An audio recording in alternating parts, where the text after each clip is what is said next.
I thought that suicide happened to other people that probably had problems in their family, and God knows what else, but it didn't happen to me or people I knew.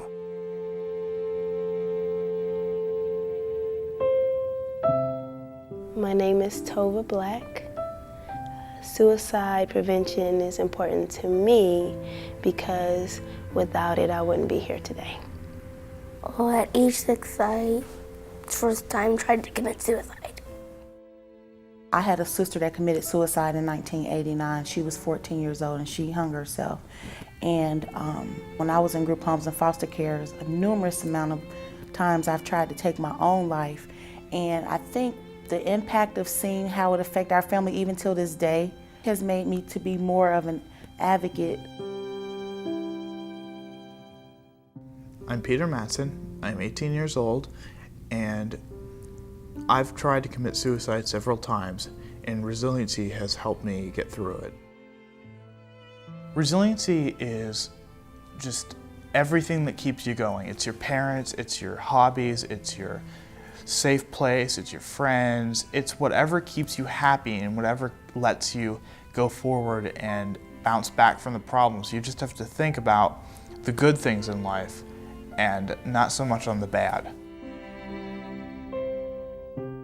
Suicide prevention and resiliency are very important public health issues. The ability of a person to draw strength from within himself or herself is really the essential element of wellness. I attempted suicide so many times, and many people, they hear about it, but they don't have the, lived-in experience. I couldn't talk to the kids that I speak to or make a connection with some of the people that I come across if I didn't have a basic understanding for pain.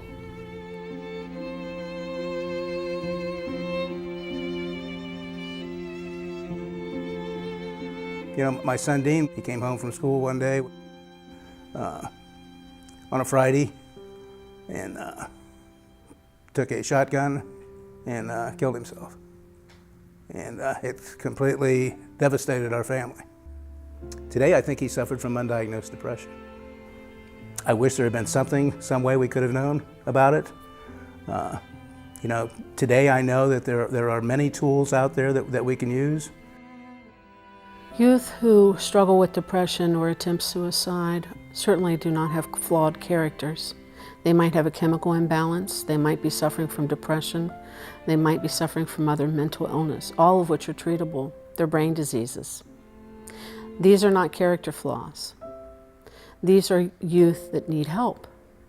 They need treatment, they need care, they need nurturing, they need a caring adult. All of our children here deserve that. The Department of Alcohol and Drug Addiction Services plays a role in the notion of preventing suicide. There are a number of people struggling with both suicide and addiction or substance abuse problems. Oftentimes, substance abuse becomes a major obstacle to people becoming resilient and moving past the depression or the issues that they're struggling with. I lost a younger brother to suicide, and so it's important for me to make sure that other families, particularly young people, don't go through the same thing that me and my family went through. Stigma is very pervasive, not only with mental health issues, but certainly with suicide in communities throughout the state of Ohio and throughout the nation. And for some communities, various racial, ethnic, and cultural communities, it's even more pervasive.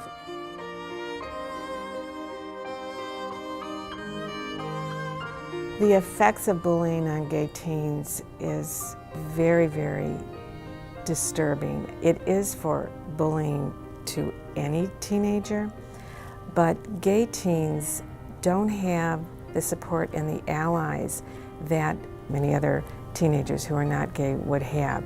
The idea of resiliency for lesbian, gay, bisexual, transgendered, and questioning youth is the ability to acquire, to recognize how to be hopeful, the ability to have faith in yourself. I always say this when dealing with suicide and someone having those feelings. You have to remember that this is just a moment in time. Tomorrow or the day after is not going to be like today. Every day is a new day. You fight through today, and you might have to fight through tomorrow, but you fight through today and you get through tomorrow, and the day after, somewhere the sun is going to come out. And if you end it right now, you'll never get to see that sun coming out.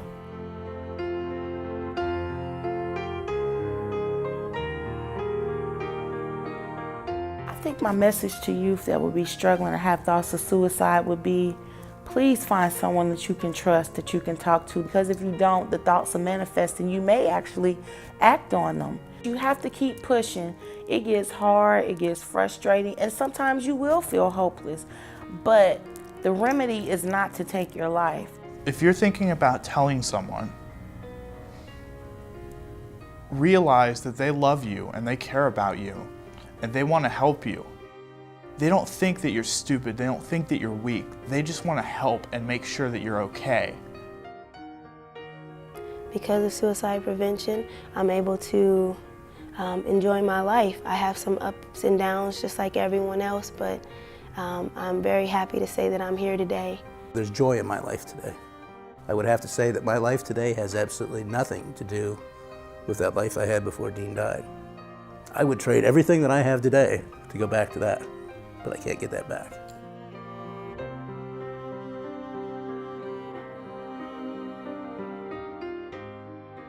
Hope and building a positive pathway for all of us across the lifespan, and particularly for our young people, is what we're about. We can explain to young people that there are difficult times that they're going to go through.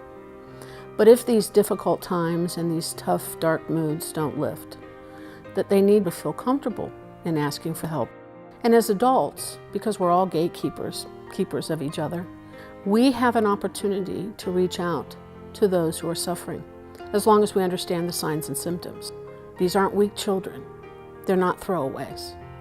They're our children. And each of us have an opportunity to build in them a resiliency path, a strong sense of self, as long as we take the time to eliminate the stigma that keeps us from going for the help we need.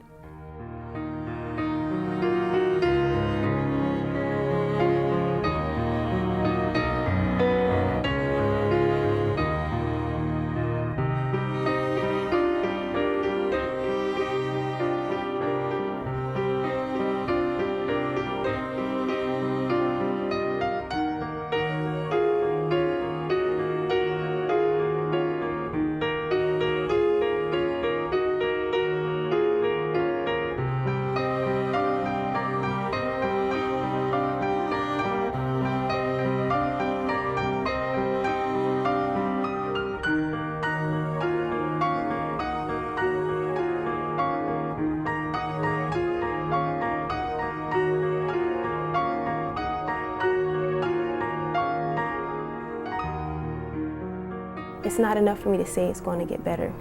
It's not enough for me to say that, the light's going to shine again. You need someone who can help you through your own thoughts. It gets better. And don't stop living.